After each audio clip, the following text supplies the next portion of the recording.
Assalamualaikum warahmatullahi wabarakatuh. Shalom, Om Swastiastu, Namo Buddhaya. Perkenalkan, saya Windy Widya Rastika yang mana pada perdebatan kali ini bertindak sebagai pembicara pertama yang menduduki tatanan pro terhadap mosi perdebatan. Dewan ini menyesalkan tingginya kriminalitas akibat tekanan sosial dan ekonomi di masa pandemi COVID-19.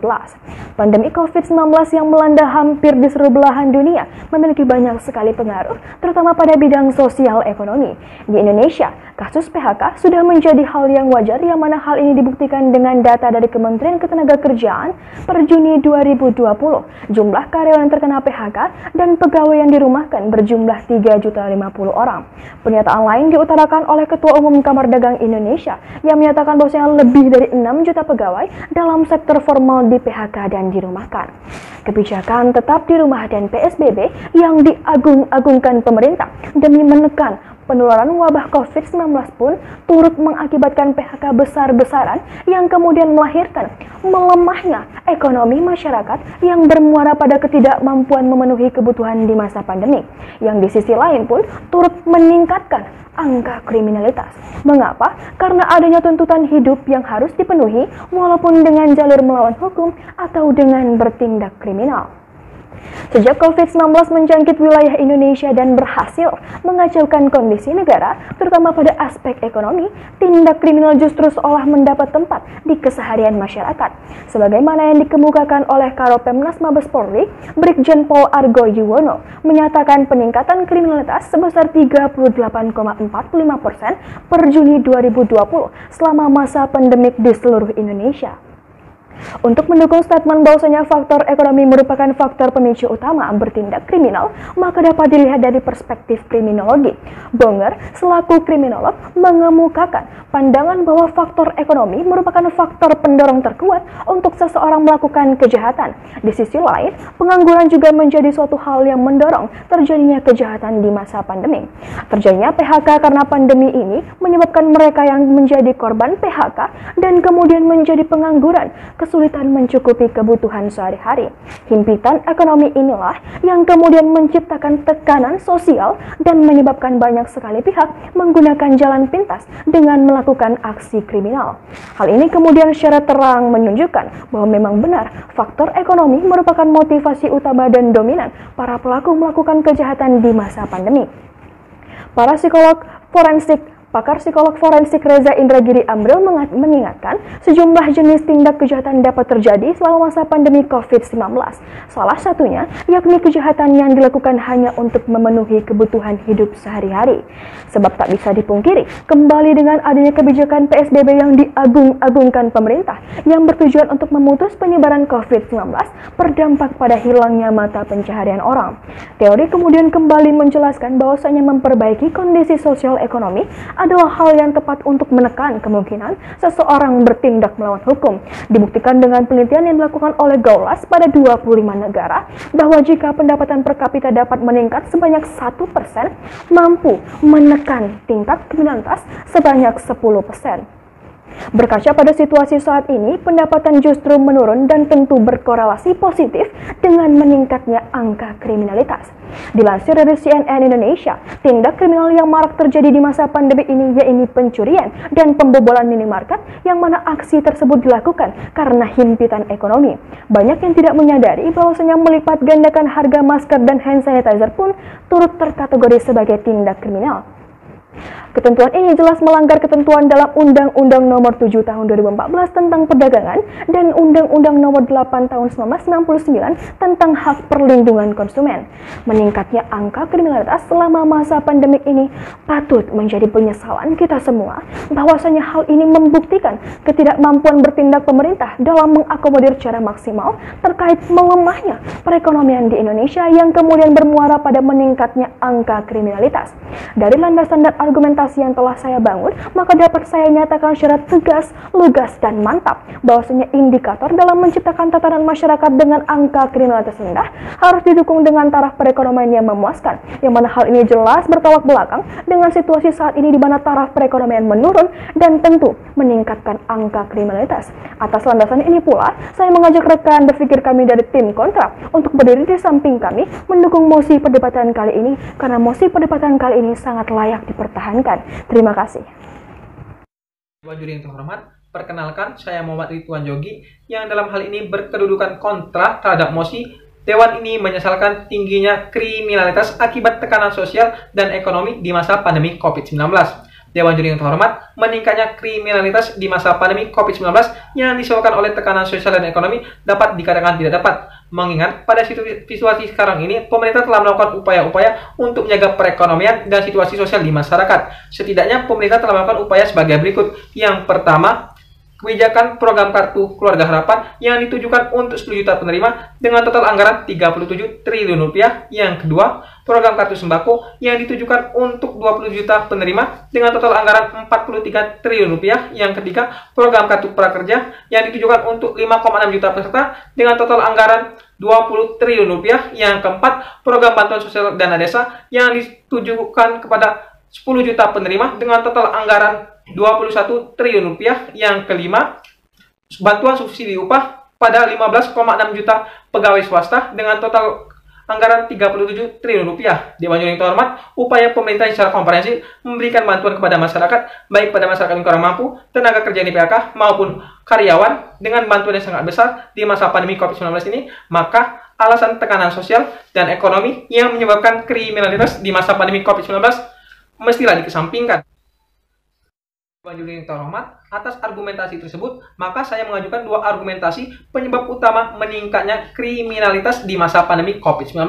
Yang pertama, kebijakan pemerintah melalui Peraturan Menteri Hukum dan Hak Asasi Manusia Nomor 10 Tahun 2020 tentang syarat pemberian asimilasi dan hak integrasi bagi narapidana dan anak dalam rangka pencegahan dan penanggulangan penyebaran COVID-19 dan Keputusan Menteri Hukum dan Hak Asasi Manusia tahun 2020 tentang pengeluaran dan pembebasan narapidana dan anak melalui asimilasi dan integrasi dalam rangka pencegahan dan penanggulangan penyebaran COVID-19, yang mana Dewan Juri yang terhormat, berdasarkan peraturan dan keputusan Menteri Hukum dan Hak Asasi Manusia tersebut, terdapat 38.000 narapidana dan anak yang dibebaskan atau dikeluarkan dari lembaga pemasyarakatan, rumah tahanan negara, dan lembaga anak, yang mana banyak narapidana yang dibebaskan tersebut, maka potensi kriminalitas akan semakin meningkat di Indonesia. Mengingat narapidana yang bebas melalui program asimilasi dan integrasi tersebut belumlah mendapatkan efek jerah yang cukup atau pembinaan yang cukup, sehingga hal ini akan berpotensi besar akan meningkatkan kriminalitas di masyarakat.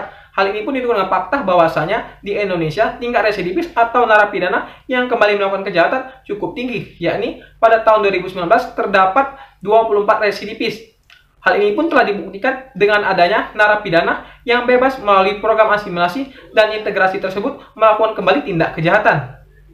Juri yang terhormat, selanjutnya argumentasi penyebab meningkatnya kriminalitas di masa pandemi COVID-19 ialah berdasarkan doktrin Lombroso, yang mana Lombroso menyatakan bahwasanya seorang penjahat adalah orang yang melakukan atau orang memiliki bakat untuk menjadi jahat, yang mana Lombroso mengklasifikasikan penjahat menjadi 4 golongan, yaitu yang pertama, born kriminal, yakni pelaku kejahatan yang didasarkan doktrin atapisme dan secara genetik memiliki bakat jahat. Yang kedua, insane kriminal, yakni pelaku kejahatan yang didasarkan karena adanya gangguan pada otak mereka sehingga tidak dapat membedakan antara perbuatan yang baik dan salah. Contohnya adalah kelompok paranoid. Yang ketiga, kriminaloid, yakni pelaku kejahatan yang didasarkan atas pengalaman pribadi secara terus-menerus sehingga mempengaruhi pribadinya. Contohnya adalah penjahat kambuhan. Yang keempat, criminal obsession, yakni pelaku kejahatan yang tindakannya didasarkan atas perasaan marah, benci, dan cinta, yang mana hal ini dapat mempengaruhi pola pikir mereka. Terhormat,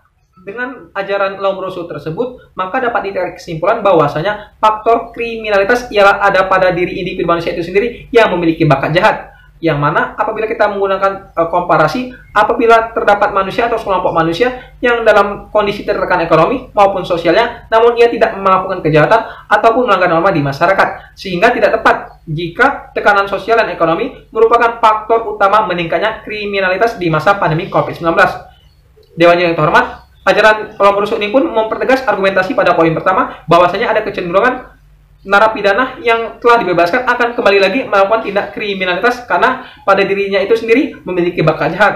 Dewan Juri yang terhormat, Berdasarkan argumentasi tersebut, saya berkedudukan kontra terhadap mosi ini menyatakan dengan tegas dan lugas bahwasanya faktor penyebab kriminalitas pada masa pandemi COVID-19 ini tidak hanya disebabkan oleh faktor ekonomi dan sosial, melainkan utamanya ialah kebijakan pemerintah yang mengeluarkan napi dalam jumlah yang sangat banyak di masa pandemi COVID-19 ini yang berpotensi besar akan melakukan kembali tindak kriminalitas dan sifat manusia itu sendiri yang memiliki bakat jahat. Terima kasih. Dewan Juri yang terhormat, izinkan saya, Agung Pangestu sebagai pembicara ketiga, ingin menarik benang merah kesimpulan berkaitan dengan mosi perdebatan kali ini mengenai Dewan ini menyesalkan tingginya kriminalitas yang disebabkan karena tekanan sosial dan tekanan ekonomi akibat pandemi COVID-19 yang mana dalam hal ini telah ada pihak pro maupun pihak kontra yang telah menyatakan pendapat dan argumennya masing-masing, yang mana dalam tataran pro menyetujui mosi perdebatan kita pada hari ini berkaitan dengan Dewan ini menyesalkan tingginya kriminalitas yang disebabkan karena tekanan sosial dan tekanan ekonomi, dengan beberapa argumen-argumen pokok bahwasanya faktor ekonomi yang kemudian menyulut tekanan sosial di masyarakat merupakan faktor pendorong seseorang yang melakukan sebuah tindak pidana kejahatan maupun kriminalitas. Selain itu juga ada faktor pengangguran yang menjadikan seseorang terdorong untuk melakukan tindak pidana kejahatan jika kita tinjau dari perspektif kriminologi. Selain itu, hal itu juga berkorelasi terhadap kebijakan dari pemerintah untuk menanggulangi pandemi COVID-19 yang ada di Indonesia. Bahwasanya ada kebijakan PSBB yang selama ini diagung-agungkan oleh pemerintah ternyata menyebabkan PHK yang besar-besaran baik kepada pekerja formal maupun pekerja non-formal. Banyaknya pekerja yang dirumahkan tentu akan berdampak buruk terhadap kondisi perekonomian mereka, sehingga kejahatan dan kriminalitas menjadi jalan yang mereka tempuh untuk bisa memperbaiki kondisi perekonomian mereka ke arah yang lebih baik. Selain itu, dalam beberapa negara juga telah dilakukan penelitian bahwasanya jika pendapatan per kapita naik 1%, itu akan menurunkan angka kriminalitas di suatu negara sebesar 10%. Jadi dalam hal ini pihak pro juga menyatakan bahwasanya jika kondisi perekonomian suatu negara baik, tentu akan menciptakan kondisi masyarakat yang tertib. Akan tapi hal tersebut mendapat pertentangan dari pihak kontra yang mengatakan bahwasanya bukan faktor ekonomi maupun tekanan sosial yang menyebabkan seorang melakukan sebuah tindak pidana kejahatan. Akan tetapi ketika pihak kontra berdalih bahwasanya ada kebijakan dari pemerintah yang ditelurkan melalui Peraturan Menteri Hukum dan HAM nomor 10 tahun 2020 terkait dengan kebijakan asimilasi dan juga hak integrasi bagi para narapidana, yang dalam kebijakan tersebut sebanyak 38.822 narapidana dikembalikan ke rumahnya masing-masing, dan ini akan mencuat sebuah persoalan yang baru bahwasanya akan mengancam kehidupan ataupun keamanan yang ada di masyarakat ketika data yang dibawakan oleh pihak kontra bahwasanya para residivis melakukan tindak pidana kembali. Selain itu, pihak kontra juga berdalih bahwasanya bukan faktor ekonomi ataupun tekanan sosial yang menyebabkan seorang itu melakukan sebuah tindak pidana kejahatan ataupun kriminalitas, tapi karena faktor internal dari diri manusia sendiri yang memiliki bakat jahat.